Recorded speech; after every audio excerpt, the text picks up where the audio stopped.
Halo guys, kembali lagi sama Mimin lanjut di episode 5 yang berjudul Surya dan Diah. Seperti apa keseruan novel kali ini, yuk langsung aja ke kontennya. Suatu siang di kediaman Surya, di depan rumah, terlihat 4 orang pria berpakaian hitam.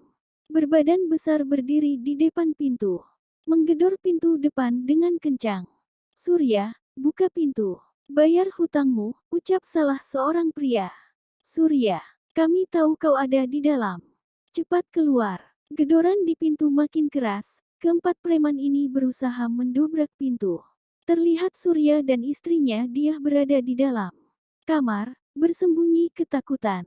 Gimana ini mas? Mereka datang lagi. Kalau kita tidak keluar, bisa-bisa mereka memaksa masuk. Tapi aku belum ada uang untuk membayar hutang, sahut pria berusia 46 tahun itu. Saat bisnis Surya mengalami guncangan, dia meminjam sejumlah uang dari rentenir, belum lagi hutang-hutang perusahaan yang jumlahnya banyak.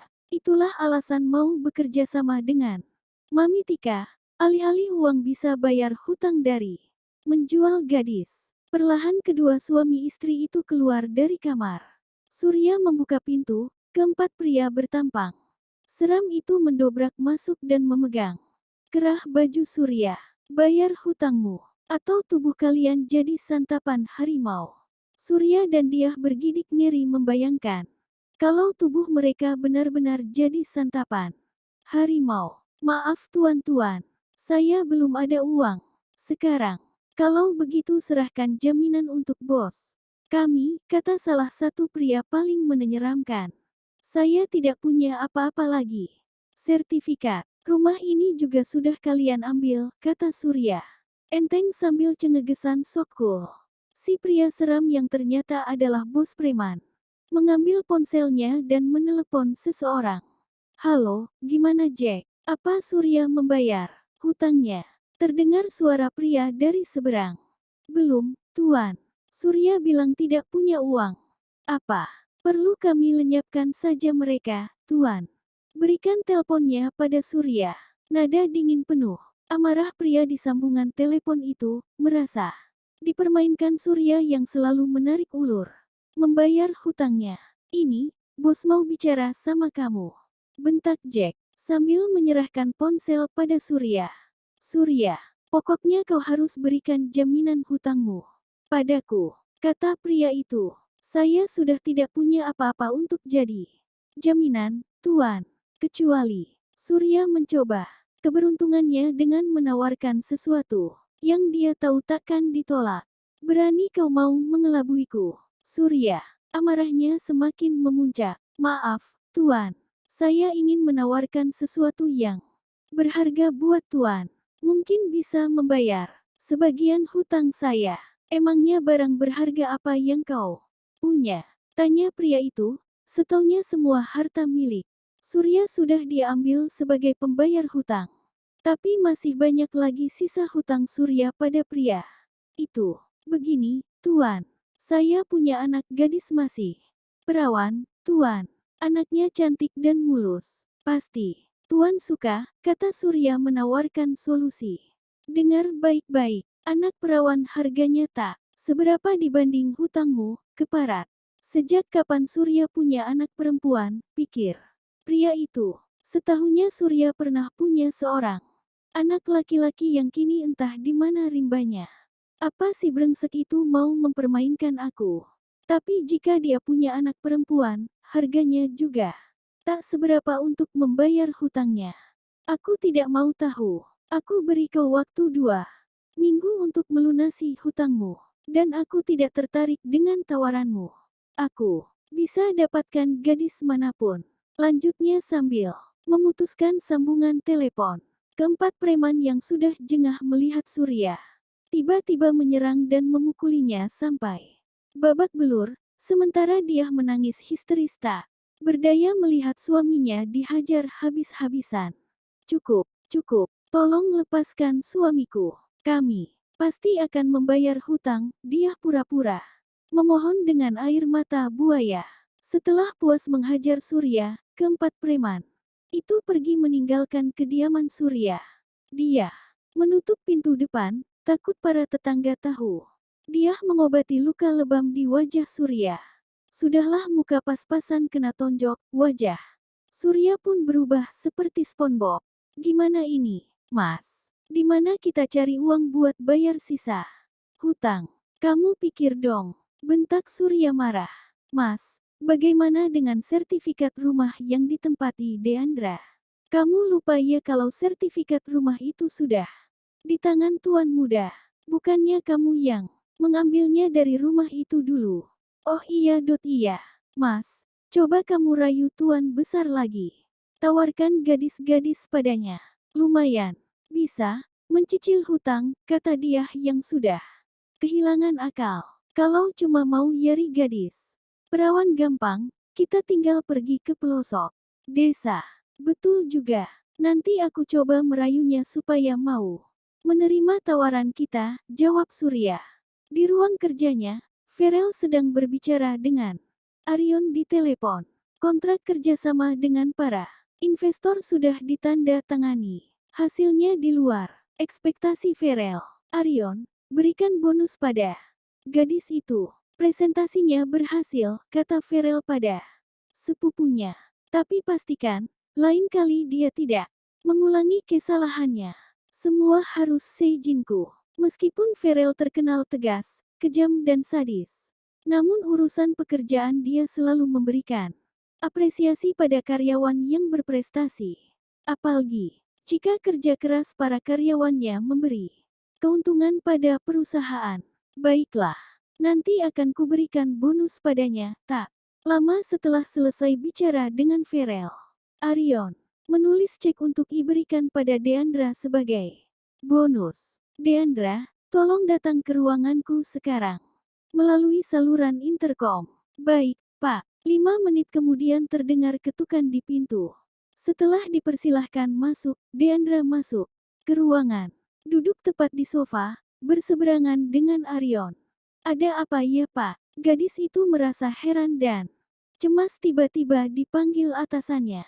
Begini, sesuai dengan peraturan perusahaan bagi karyawan yang berprestasi berhak mendapatkan bonus. Arion menjelaskan, senyum tipis di sudut. Ada rasa puas di hatinya atas keberhasilan Deandra.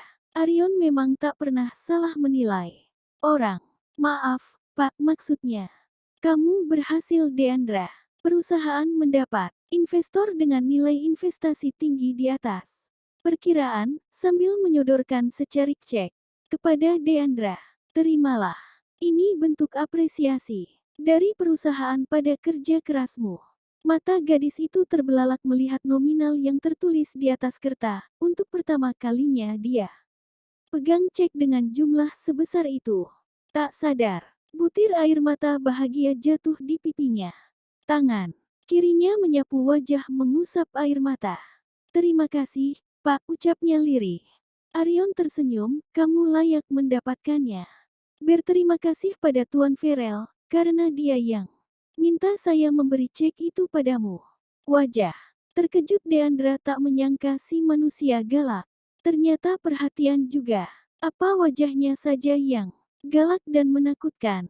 Mungkin benar kata Pak Arion, aku layak mendapatkan ini.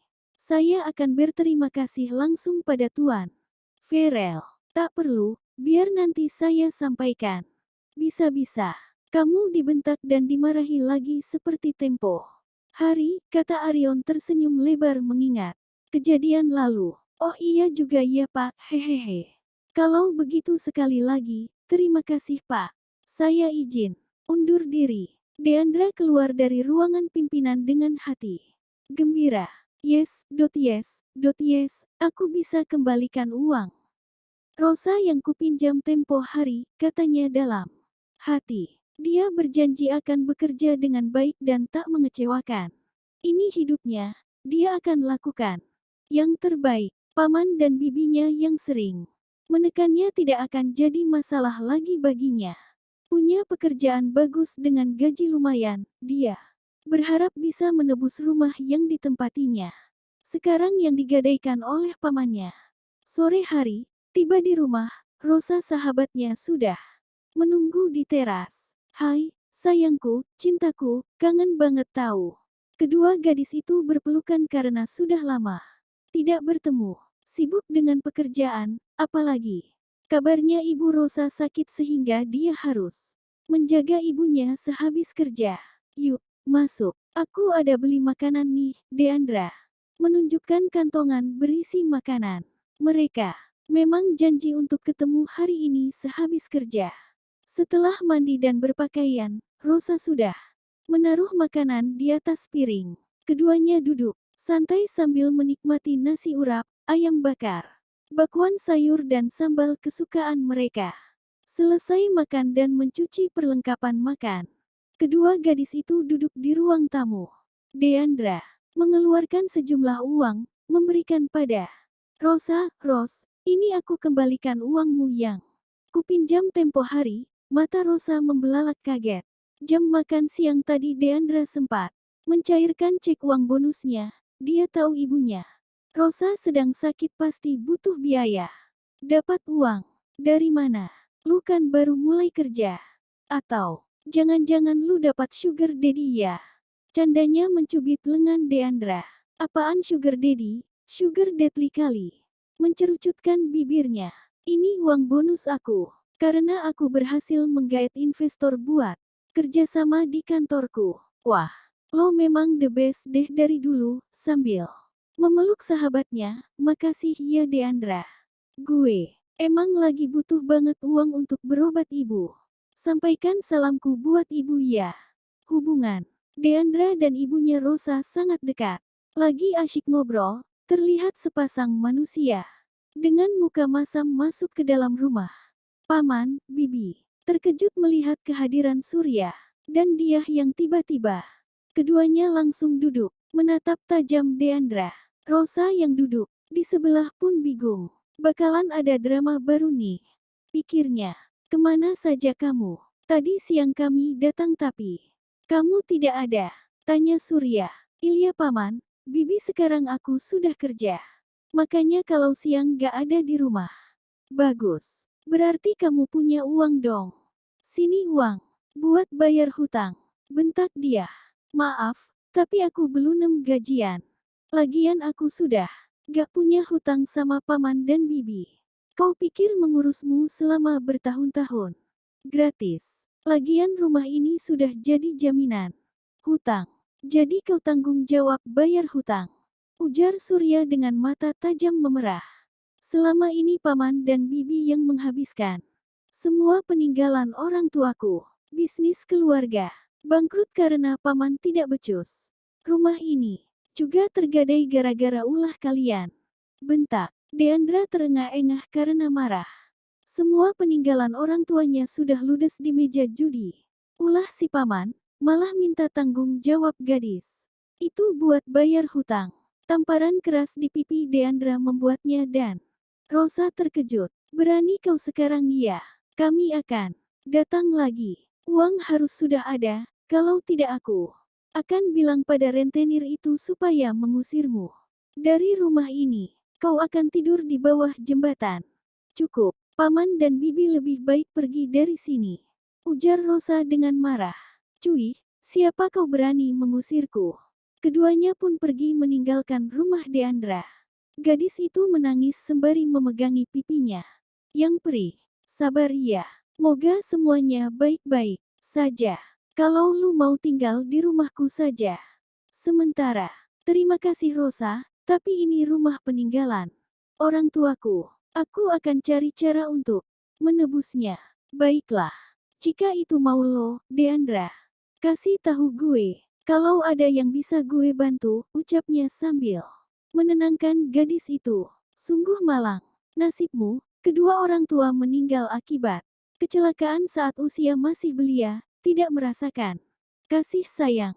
Deandra, gue pamit ya. Sudah malam, ibu sendiri di rumah.